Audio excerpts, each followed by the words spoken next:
Okay, hello again.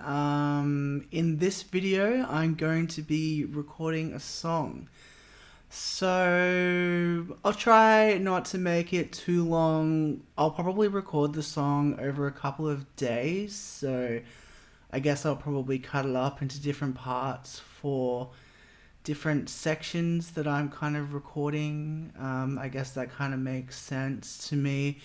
But yeah, so the song itself is I have this whiteboard. There's some little dick pictures on there that my girlfriend drew.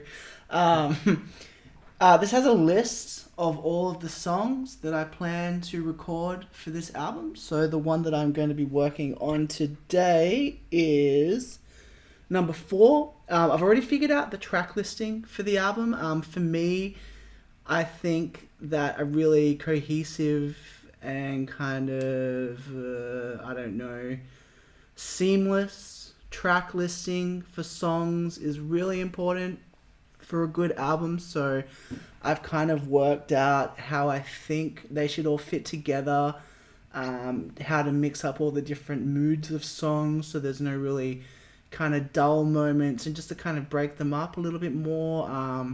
I think that's something really important, really worth considering to make just a final cohesive body of work. It's something that Bjork puts a lot of time into. I've read, massive fan of Bjork. I actually think she's the most amazing human to ever exist. But that's not really what this video is about. So this song that I'm going to be working on is called Devoid of Light, Devoid of Joy. Really upbeat title there, as I mentioned in one of the other ones. So it's kind of the vibe of these songs. So yeah, how can I kind of explain this song? Very heavily influenced by a band called Bellwitch, who is a funeral doom band out of Seattle, Portland. Is that the same place? I don't know. I love them. I absolutely love them. I went and saw them live a couple of years ago, and they just create this like mournful wall of sound that's just so heavy and just so bleak. And the way that the guy plays bass is absolutely incredible. But I suppose the thing with them which I really love, they have like 20, 30-minute songs. Their last album was actually one just 80-minute song. So essentially the goal for this song was to take that kind of sound, shrink it right down into more of a kind of pop structure, I suppose. So kind of like a pop doom song is kind of what I'm going for here. So the start of it is very kind of slow. Lots of like, there's going to be lots of layers and textures, lots of really deep synths. I think I'm going to put in on this one. Lots of vocals, really laid up vocal sounds. It's kind of the goal for that one. Yeah, I've already recorded a demo of this song without vocals kind of at the start of the year.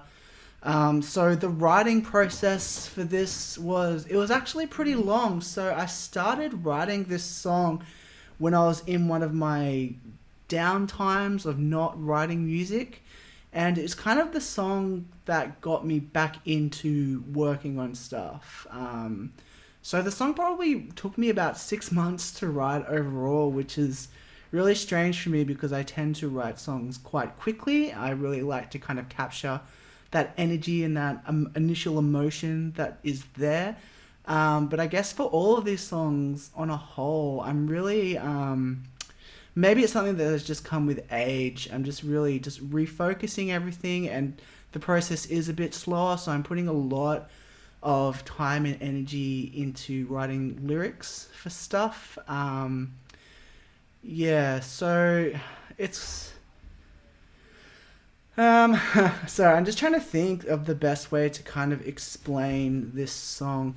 Um, Overall, I guess the theme of it is essentially just like declining mental health. I think mental health is obviously a really important thing that we should all be putting a lot of attention into and kind of trying to work on that best we can. So I guess that's kind of the general vibe of this, and just like a real hopelessness of it. The visual that I have for this song, which is actually a pretty common thing for me to do. I'll generally write a song and I'll have some kind of visual element that's a part of it and kind of informs the direction of it. So I kind of had, like, if it was like a film clip, which I'm probably not going to make any film clips, but if I were for this song, it's kind of like a metaphor. So essentially it would be somebody with like a cinder block tied to their feet being thrown into the ocean and just kind of sinking down very, very slowly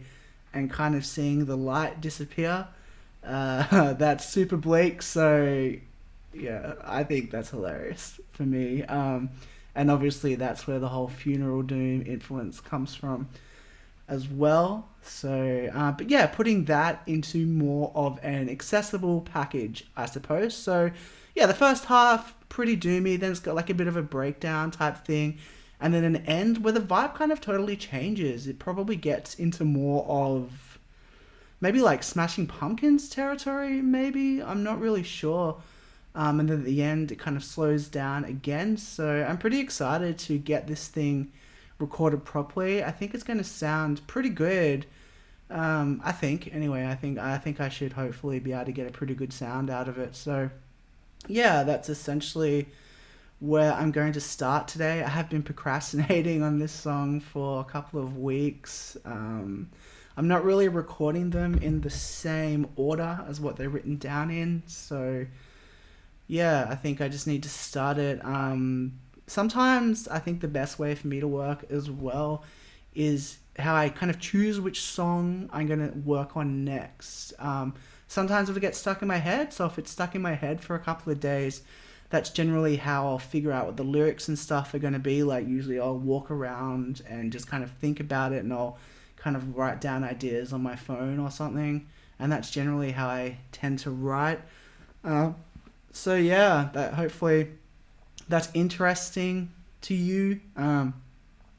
Sometimes it's good to know what songs are actually about, because if I'm being honest, like some of my favorite bands, Radiohead and Tool, for example, I have no idea what the songs are about. And that's totally cool, because you don't need to, because you still connect with it emotionally. And I've not really like delved into too much what they kind of mean. So, I mean, I'd really appreciate it if Tom York did a video like this, or Maynard, but you know, that's not their thing, and I totally respect that. And hey, it's never been my thing before either. As I said, this is a really kind of secretive process for me. So, yeah, I'm just trying to maybe switch that up, and hence why I'm talking to you about it now. So, yeah, maybe I'll just leave this video as like the introduction, and then I'll probably record a separate video for each part that I'm going to do. So the very first thing that I'm going to do is the guitars. I always start with the guitars. Generally, I'll have a guide track and kind of build from there. But yeah, I'll go into more detail with that in the next video. So yeah, let's do it. Hopefully it turns out all right, and hopefully you enjoy it as well. Oh, on that note, I'm not going to be releasing these songs individually at all, so you'll probably hear, well, obviously you'll hear snippets of it as I'm recording and as I'm going through the mixing process, but I'm not going to be like actually making them available until everything is totally finished and mixed perfectly and mastered. So who knows how long that's going to take, really. I mean, I'm making pretty good progress, but you know, realistically it could be a while. So yeah, I think that's pretty much all I have to say about that. So let's just leave it at that.